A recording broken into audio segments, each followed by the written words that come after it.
வணக்கம் மக்களே, வாங்க சுமதிஸ் கிச்சனுக்கு உங்களை வரவேற்கிறோம். நம்ம கிச்சனில் இன்றைக்கி சமைக்கிறது என்னன்னு பார்த்தீங்கன்னா, பழைய டிஷ்ஷு ஆனால் புது ஸ்டைலு.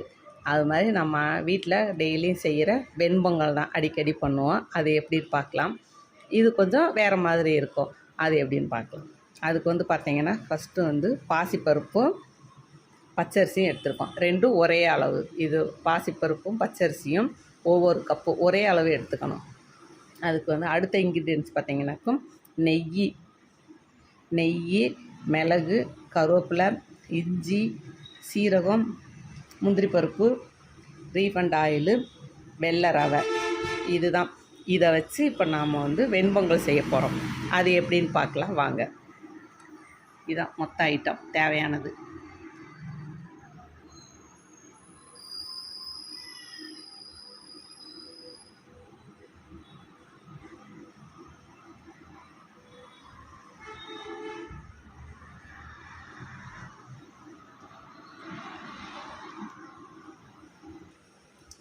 இப்போ இந்த பச்சரிசியை ஒரு பவுலில் மாற்றிக்கலாம்.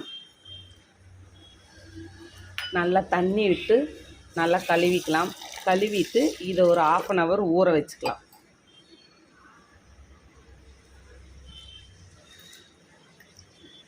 நல்லா தேய்ச்சி கழுவிட்டு 2 தடவை கழுவிட்டு ஒரு 1/2 மணி நேரம் ஊற வச்சு எடுத்துக்கலாம். இப்படி நல்லா பச்சரிசியை நல்லா கழுவி எடுத்துட்டோம். இது ஒரு 1/2 மணி நேரம் ஊறட்டும். அதுக்குள்ளே இன்னொரு பவுல் எடுத்து அதில் இந்த பாசிப்பருப்பு சேர்த்து, இந்த பாசிப்பருப்பை நல்லா தண்ணி விட்டு இதையும் நல்லா கழுவி எடுத்துக்கலாம். இது ஒரு தடவை கழுவுனா போதும். 2வது தடவை அப்படியே நம்ம ஒரு பாத்திரத்தில் சேர்த்து இந்த பாசிப்பருப்பை நல்லா வேக வச்சு எடுத்துக்கலாம். நம்ம குக்கர்லேயும் போட்டுக்கலாம், பாத்திரத்துலேயும் வச்சுக்கலாம். அது நம்ம சௌரியம். இதை நல்லா கழுவிட்டு எடுத்து ஒரு குக்கரில் நல்லா வேக வச்சு கொலன்னு வேக வச்சு இந்த பாசிப்பருப்பை எடுத்துக்கலாம். எடுத்துகிட்டு பார்க்கலாம். இப்போ பாசிப்பருப்பு வெந்து எடுத்துட்டோம். பாசிப்பருப்பு எப்படி வெந்திருக்குன்னு பார்த்தீங்கன்னா, இந்த மாதிரி ஒரு நல்லா வெந்து மலர்ந்துருக்கு. இவ்வளோ தண்ணியோட இந்த மாதிரி வேக வச்சு இந்த பாசிப்பருப்பு எடுத்துருக்கோம். இதை எடுத்து ஓரமாக வச்சுருவோம். இது தனியாக இருக்கட்டும். அப்படியே அடுப்பில் பார்த்தீங்கன்னா, நாம் ஒரு சட்டியில் சமைக்கிற பாத்திரம் எதுவோ குக்கர்லேயும் வச்சுக்கலாம். நீங்கள் இந்த மாதிரி சட்டி பாத்திரத்துலேயே வச்சுக்கலாம். வடிக்கிற மாதிரி ஐட்டம் அதில் எது வேணாலும் வச்சுக்கலாம். வடிக்காமையும் செய்யலாம். அந்த மாதிரி இது எப்படி வேணாலும் செய்யலாம். பாருங்கள், 1 கப்பு அரிசிக்கு 4 கப்பு அளவு தண்ணி ஊற்றணும். இதுக்கு தண்ணி 1 கப்பு அரிசிக்கு 4 கப்பு அளவு தண்ணி ஊற்றி இந்த மாதிரி வேக வச்சுக்கிறோம், கொதிக்க வச்சுக்கிறோம். வடிக்கணும், கொஞ்சம் கொலன்னு தண்ணியை எக்ஸ்ட்ரா எடுக்கணும்னு நினச்சிங்கன்னா கொஞ்சம் எக்ஸ்ட்ரா வச்சுக்கோங்க. இதே தண்ணி நமக்கு போதும்னா 4 டம்ளர் போதும். 1 டம்ளர் அரிசினா 4 பங்கு தண்ணி, அந்த அளவு வச்சுருக்கோம். இது நல்லா கொதிக்கட்டும். மூடி வச்சுருவோம். நல்லா தண்ணி கொதிச்சதையும் பார்க்கலாம். தண்ணி இப்படி நல்லா கொதிக்குது. கொதிச்சதையும் நம்ம கழுவி வச்சுருக்கிற அரிசியை பச்சை அரிசியை இதில் சேர்த்துக்கலாம். நல்லா வேகணும். அது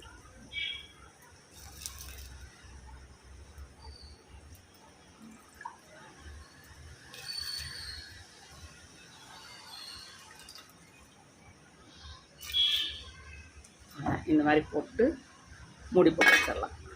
வேகட்டும் பார்க்கலாம். பாசிப்பருப்பை வேக வச்சு எடுத்து வச்சிட்டோம். நம்ம போட்ட அரிசியை போட்டு சிம்மில் வச்சுட்டு போனோம். வெந்திருக்கு. நல்லா ஒரு பாத்திரத்தில் போட்டு வச்சுருக்கோம். குக்கரில் வைக்காமல் நல்லா வெந்திருக்கு. நம்ம பச்சரிசி இது மாதிரி இன்னும் நல்லா வேகணும். உங்களுக்கு தொட்டு பார்த்தா அரிசி சூடாக இருக்குது. நசுக்கணும்னா இந்த மாதிரி வரக்கூடாது. நல்லா வெந்து அது நல்லா அப்படி கையோடு மசிஞ்சு போகணும். அந்த அளவுக்கு இது வேகணும். இப்போ நமக்கு வெந்தது பத்தலை. இன்னும் கொஞ்சம் நேரம் வேக வைக்கணும். மறுபடியும் மூடி வச்சுருவோம். அடுப்பை சிம் பண்ணிக்குவோம். வேகட்டும் பார்க்கலாம். நமக்கு சோறு நல்லா வெந்திருக்கு. இப்போ இந்த சாப்பாட்டை எடுத்து பார்த்தோம்னா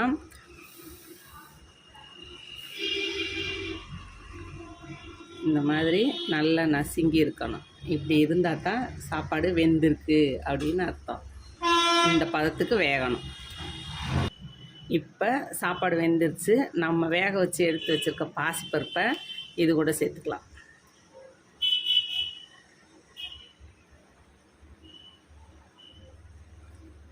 இது ரெண்டையும் சேர்த்து நல்லா மிக்ஸ் பண்ணிக்கலாம்.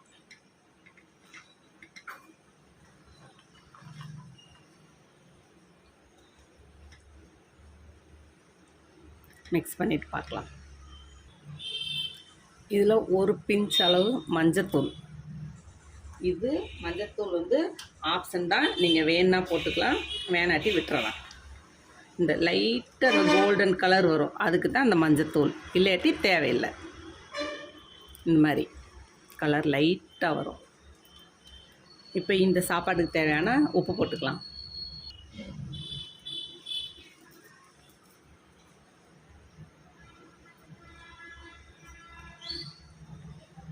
நல்லா கிளறி விட்டுட்டு பார்க்கலாம்.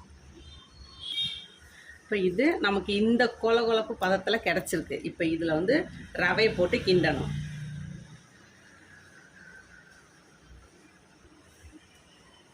இப்படியே போட்டுக்கிட்டே கிண்டிக்கிட்டே இருக்கணும். லேசாக போட்டுக்கிட்டே கிண்டினீங்கன்னா அது அப்படியே கட்டி விழுகாமல் ஒன்று சேர்ந்து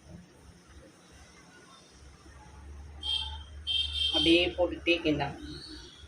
ஒருத்தர் ஹெல்ப் வச்சுக்கிட்டிங்கன்னா இன்னும் நல்லாயிருக்கும். நமக்கு வந்து இது கட்டி ஆகாமல் கிண்டிடலாம். இப்போ இந்த மாதிரி ஃபுல்லாக அந்த ரவை ஃபுல்லாக அதில் மிக்ஸ் ஆகிற அளவுக்கு இந்த மாதிரி ஃபுல்லாக மிக்ஸ் ஆகிற அளவுக்கு கிண்டி விட்டு ஒரு 2 நிமிஷம் மூடி போட்டு மூடி வச்சிடலாம். இப்போ நாம் மூடியை எடுத்துட்டு இந்த சாப்பாடை கிண்டி பார்க்குறோம். அந்த கொலன்னு இருக்கும். ரவை போட்டது நமக்கு மட்டும்தான் தெரியும், யாருக்குமே தெரியாது.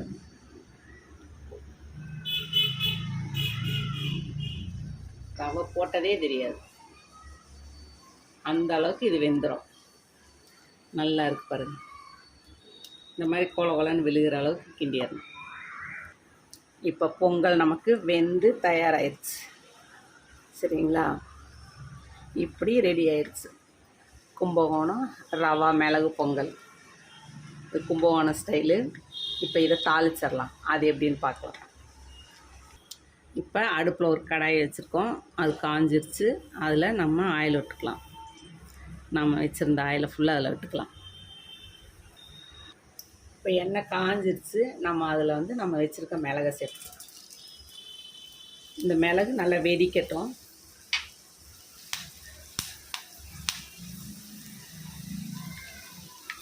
மிளகு நல்லா வெடித்ததையும் நம்ம வச்சுருக்க சீரகம் சேர்த்துக்கலாம். கருவேப்பிலை, இஞ்சி,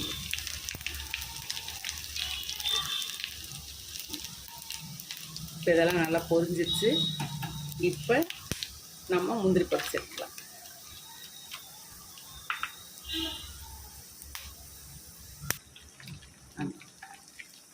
இப்போ நம்ம தாளிச்சதை எடுத்து இதில் சேர்த்துடலாம். இதை வச்சு தாளிச்சதெல்லாம் வச்சு இப்படி ஒரு கிளறு எல்லாத்தையும் இதில் கொட்டியாச்சு. நல்லா சூடாக இருக்கும்போதே இந்த ஆயில், இந்த மிளகு, இந்த கலரை பார்க்கும்போதே கோல்டு கலர் ஆயில் வச்சு வரணும். முந்திரி நல்லா மொறுன்னு. இது ரொம்பவும் கருக விட்டுறக்கூடாது, ரொம்பவும் பச்சை எடுத்துடக்கூடாது. இந்த மாதிரி இருக்கணும். அப்போ தான் நல்லா மொறுன்னு இருக்கும். இது நல்லா கிளறி விட்டோம். இப்போ தான் இதில் என்ன பண்ண போகிறோன்னா நெய் ஊற்ற போகிறோம். நெய்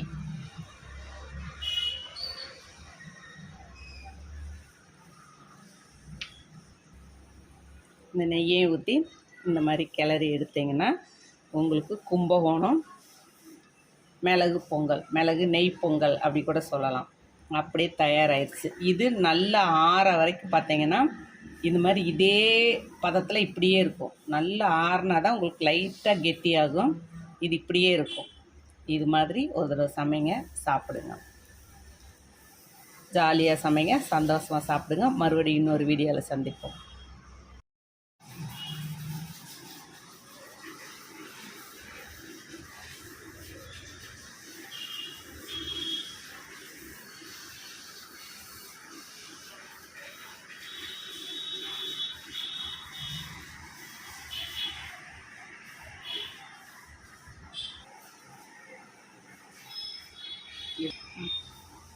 இதுக்கு வந்து நல்ல தேங்காய் சட்னியும் இந்த மாதிரி சாம்பாரும் ஒரு நல்ல காம்பினேஷன்.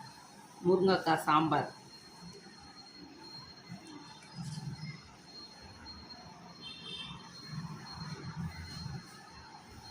இது மாதிரி சமைங்க.